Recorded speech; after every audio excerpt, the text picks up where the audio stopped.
Corey, there's a little play that might be on Broadway. Is it on Broadway? Yeah, people may have heard of this production called Hamilton. I've heard it's good. I can't say I've seen it, but I've seen them play softball.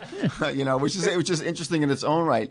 We have Anthony Ramos on the line. He's in Hamilton. He's a young actor. He plays Hamilton's son in the production, and he's also a pretty good baseball player. And he's on Hamilton has a softball team, not just of the some of the cast in the play, but also the behind the scenes, the crew, the ushers, the doormen, and they're a really good softball team. And they're in the Broadway and they're in the Broadway League in Central Park at Heckscher Ball Fields every Thursday. Anthony, thanks for talking to us this morning. Hey, what's up, Corey? Yeah, thanks for having me, man. This is dope. Yeah, it's good. I'm glad you made it. I know you guys, you actors, you have these night schedules, and you need your rest. So I made sure we called you a little late enough in the morning for you to get on the phone. And yeah, so I mean, I just wanted you on because I was very grateful that you invited me down and told me about the softball team. I had no idea that first of all that Hamilton even had a softball team, and that you guys were that good. I mean, I was really impressed when I saw the team. Oh, well, thanks, man. Yeah, because of you single-handedly, now we have there's a lot of fanfare at the softball games now, bro. For one better little or article worse. and then boom. Yeah, you can't. For better or for worse. I don't know. So have a lot of people been showing up in the past few weeks, or what? The bleachers? Yeah, man. Yeah, it increases every week. Is that right? Like, I mean, the bleachers are full, man. I mean, it's kind of cool. I mean, it's actually kind of cool, man. And people are pumped about the softball games. Listen, these are probably people who can't get in to see the show, Yeah. The rest of the world. Definitely. Yeah. Anthony, is there anything in your contract, like you see a lot with sports figures, that they can't ride motorcycles or they can't do this because you're in this play? There's nothing that you can play softball. You could get injured sliding at the second or stealing home. I mean, they don't have that stipulation in your contract that you got to watch what you're doing? Nah, ain't no stipulations. They're just like, yo, if you get hurt, sorry about it. We're going to replace you. That understudy's waiting there. Steal, go. So I'm just like, well, I guess I'm taking this chance because I need softball. I love playing the game, man. So I was like, yeah, I guess I'll take the chance. Not a lot of cast members play, man, because of that reason. Yeah. I have Chris Jackson plays third, right? Pardon? Who else plays? We have Ephraim Sykes, who is in the ensemble. We've got Alicia, who is she's the standby for all three leading women in our show. We have a couple other folks in the ensemble: David Guzman, Camille Upshaw. None of the principals play. I'm the only person from the principal cast. So Lin-Manuel Miranda, is he a softball player, or he didn't want to? I mean, it would be off the hook, I guess, if Lin-Manuel played, right? No, Lin chose to bow out of this one. Lin is a professional bowler, but softball, Lin will stay away from all day, every day. Oh, he's a good bowler. He's a pretty good bowler. Yeah, he's got his own balls, like golden black. I mean, he's full out. He's for real full out. Mm-hmm. I was like, wow, man. They got like a bunch of balls here, and you brought your own ball. His own ball. It's like bringing your own pool cue. Yeah. I mean, come on.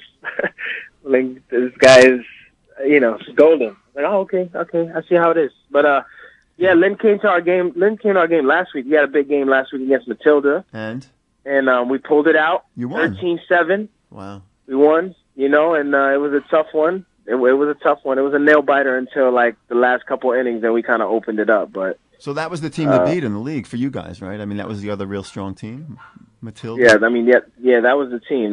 They won the championship last year, and they were undefeated. Matilda. And we came up in there, and we were just like, let's get it. So are you undefeated? We're undefeated. Yeah, Wow. We're undefeated right now. Yeah. Yeah, we got a big game tomorrow too, but a bunch of us won't be able to make it, man. We got rehearsal, so I'm kind of pissed about that. Yeah, I saw you on TV in the Tonys. Congratulations, that one great. Yeah. Thanks, man. That was a lot of fun, dude. That night that definitely was one of the best nights of my life, man. Yeah, I mean, you were a young actor when you got called for the original, like the precursor to Hamilton, right? The mixtape. Tell us about how, you were unlikely. You were a baseball player in high school, right? And then you kind of got a little bit into acting, and then and then you went to acting school. And just tell us a little bit how you kind of like. I mean, you're still a young guy to blow up this big on stage now on Broadway. You know.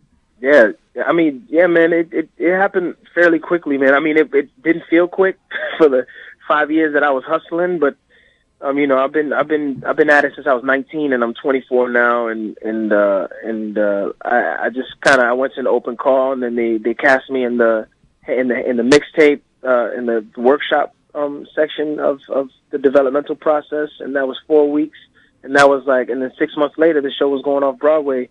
And you know, I kind of just like snuck my way in here, man. I didn't know anyone really. I didn't have an agent. I didn't have anything. I just went to an open casting, and they thought I was really right for this show, man. And I went through 4 rounds of auditions for this thing, and just for the workshop, just for the developmental like lab of it, and you know, and then they decided to keep me on, and I've been with the show ever since, man. I've been with the show for about 2 years now. So I mean, you're a kid from, you know, Bushwick, you know, from a real neighborhood, and now you're on. It's like you're on a show that's in the top of. I mean, it's through the roof. This show, it's the show in the universe, right? I mean, it's a blessing, man. You know, it's like, you know, coming from Bushwick a lot. You know, as a kid, you don't grow up with the mindset thinking that you're gonna, you know, you don't necessarily, you know, start with the mindset that that there's much more than what we see in our neighborhood, you know what I'm saying? But you know, thank God I had some good people around me, my family, my mom, you know, some teachers that believed in me, man, that really kept me, you know, they saw things in me that I didn't see in myself, man, and they just pushed me. They just continued to push me, and I kept going, and I kept fighting and found my way out of the hood, and then just kind of like, you know, but I love to go back to the hood. I love to go back to Bushwick and see my mom and stuff. I don't make it out there a lot anymore because I'm always working, but, you know, I go when I can, man, and you know, it's blessed from there, man, and take everything I learned and all my struggles as a kid and what I went through and bring it into my adulthood and take it with me on stage and just leave it there every night. I just leave all my baggage on stage every night. You know, it's pretty dope. Yeah. Hey, Anthony, what high school did you go there in Bushwick? I didn't go to Bushwick High School. I went to New Utrecht High School in Bensonhurst. Yeah, I went to I lived in Bensonhurst for 3 years. And then my aunt kicked me out of her house my senior year. I love you, Titi. It's okay. And and then I moved back to Bushwick, and I was commuting from Bushwick to New Utrecht in my senior year. I was a bit of a pain in the neck, man. I was a bit of a troublesome kid, but you know, and yeah, man. And I went to high school there, and I got into theater when I was about 16 years old by accident. I auditioned for this, like, I thought it was a talent show. They made an announcement about auditioning for this thing called Sing that the public schools used to do, where they used to do competitions between each grade, and each grade would write their own 45-minute piece, and they'd make one show, and each grade would go up, and then the audience would choose the winner at the end of the night. And our school tried to do it, but not enough kids joined. So we had to combine all the grades, and, like, I was a part of that. That was my first, like, I auditioned, thought it was a talent show, and they were like, "Oh, read these sides." And I'm like, "I don't even know what a side is." And they were like, "Oh, just try read these lines." I was like, "Sure, whatever." And then they're like, "Okay, here, play one of the leads in this play." I'm like, "Yo, this is way too many lines. I'm not gonna play this lead in this. I don't even know what this is." They would just try it out. Don't worry. And I did it, and I had so much fun, man. And I was like, "Damn, maybe I could like actually, hey, let me do another one of these. Let me see how this goes. Let me do another one. Let me just try another one out." And I just kept doing them. I kept doing the next musical and the next one after that. And next thing you know, I auditioned for one school that one school accepted me out of college.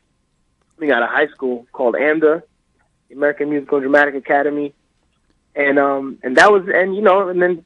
And how did you hear you got accepted? First of all, you had a teacher in high school that pushed you, right, to apply. Yeah, for sure. And then how did you hear that you got accepted? Tell that story. You know. Oh man, so I got the phone call that I auditioned maybe on a Thursday. I would say on a Monday, and I get the phone call maybe on a Thursday. This and is like a life-changing piece of news here, right? Life-changing piece of news, and I'm in the shower just lathering, and like all of a sudden I get the call, and I don't know why I picked up my phone in the shower. Just like don't pick your phone up. Don't try it at home. Yeah, okay. Don't try it at home. But it's like, I picked my phone up, and I get this call, and I just immediately I start yelling on the phone, like, oh man, I can't believe I almost dropped my phone, almost fell in the shower, and then I finally was like, yo, hang up your phone and just finish showering and then maybe call this dude back. And then, I get the news and I'm just bugging out, and I call my mom, and my mom's yelling. And then then a couple weeks later they throw the tuition numbers at us, and we're like, there's no way we can afford this. I mean, I don't know how this is gonna happen. And my mom was just praying, when she's just no, God's gonna make a way, don't worry about it. I'm all right. But long story short, my director from high school, this woman that Sarah Steinwise that I've spoken about in previous interviews, she gave my name to the Jerry Seinfeld Scholarship Foundation, and they give one scholarship out a year, or maybe 1 to 3 or something like that. And I may be wrong, but this is just from what I remember. And she gave my name, and she told them my story, and she was like, they want to meet you. And I was like, all right, cool. I go and I meet Kate Fenneman at the Jerry Seinfeld Scholarship Foundation, and I just completely opened up about my actual life story and what I went through as a kid and growing up. And I just, I said to her, and this was I didn't, this was before Hamilton came out. I said to her, I said, look, all I need is one shot. I need somebody to give me a shot. And I said, my grades are not a reflection of me. I said, I just need someone to believe in me and give me a shot, and I won't let you down. And, and I left that room, and that was that. And AMDA was calling me for some loan that I couldn't afford, and I told them to give me one more day for whatever reason, and then I get a call 2 hours later from the Jerry Seinfeld Scholarship Foundation, and they said that they were going to pay for my schooling for 4 years. And that changed my life. My life changed right there. That was it. That was the moment where I was like, all right, this is it. This is where you turn a new leaf, and this is where you step it up. Right. I mean, do you carry that kind of, that poignancy and the power from that, on stage as a performer? I mean, do you think you draw from that? You didn't have the whole thing handed to you on a silver platter, right? No. I mean, yeah, my journey was hard, man. I didn't have voice lessons growing up as a kid. None of that. I didn't have any of that, man. But I'm grateful that that I had that in college, and I'm grateful I was able to have training in college and those experiences, and but yeah, man, nothing was easy, nothing worth anything in life is easy, you know what I'm saying? It's, anything worth anything in life is hard, but it's worth it because it's hard, and when you get it, it makes it that much more worth it. And I carry that on stage with me, man. I really do my best to carry that on stage and take that with me when I get out there every night, man, because some nights are harder than others to get out there and do it, but I just try to remember that it's a blessing to be up there, and I could easily not be up there, and I could be doing something that's not this. Right. Yeah. Anthony, are you being tortured now for tickets, and how do you deal with that? I mean, everybody must be trying to hit you up. I gotta imagine that's crazy, right? Tortured. Bro, you're probably hearing from people that you haven't heard from in years, right? I'm telling you, the best one is when I see in the subject line, "I hate to be this person," ellipses. That's the best one. Yeah. You hate to be this person, so I hate to be this person, and I answer your email. Mm-hmm. Yeah. No, but I try to accommodate everybody, man. But it's hard, man. If people are hitting me up from left and right, and people I haven't heard from in years, man. And I'm sure. And, yeah. it gets. I'm like, yo, I haven't heard from you since I was 12. Right. At one time that I met you. Yeah. I mean, that's almost the downside to the popularity of the show. I mean, it's got to be torture. I spoke to one of his castmates, and she said she just has to delete some. I mean, she's getting Facebook messages from everyone who she ever met in her life, and it was just really tough. So. Yeah, dude. I'm like, how did you even get my number? I'm like, yo, I was talking to my brother the other day. He was like, yo, wait, you got to change your number, man. You got to change your number. I was like, yo, I'm the best believe I'm thinking about it for sure. All right. Okay, well, Anthony, it's an amazing story. I'm really glad you came on to tell it. I mean, I didn't even know the depth of it. That you kind of overcame a lot, and now you're in the biggest show going right now. And I hope it keeps going. Even though I guess Lin-Manuel's stepping out in a month, I'm sure the show will go on. It'll go on forever. Yeah. It'll go on. It'll go on. It's a good show, man. The show's bigger than anybody, any one person, any two people, three people, whatever. It doesn't matter who's in it, man. The show speaks for itself. Yeah. You know. Okay. But yeah, man. Thanks for having me on, man. This was awesome. Yeah, good, and good luck with softball. Well, I guess that's tomorrow, right? Yeah, it's tomorrow, man. I'm gonna wish them luck because I won't be there. Oh, you won't be there for that. Yeah, I guess sometimes the show actually takes precedent. You do have a show to put on. I mean, you guys you're going from the ball field back to the stage at night, and I guess it's Wednesdays is a double header for you guys on the stage, right? I mean, it's a matinee and an evening performance, right? Right, yeah, it's hard, man. It's hard coming from them 2 show days and then trying to get up for softball the next day, but and then having to go from the field to another performance that night. Yeah, that's pretty rough. Yeah, it's all good though, man. You know, it's all good stuff. Yeah, you're young, so okay, man. Well, thanks a lot for coming on and keep it going. Yeah. Thanks for having me, Corey. Appreciate it, y'all. Okay, take care.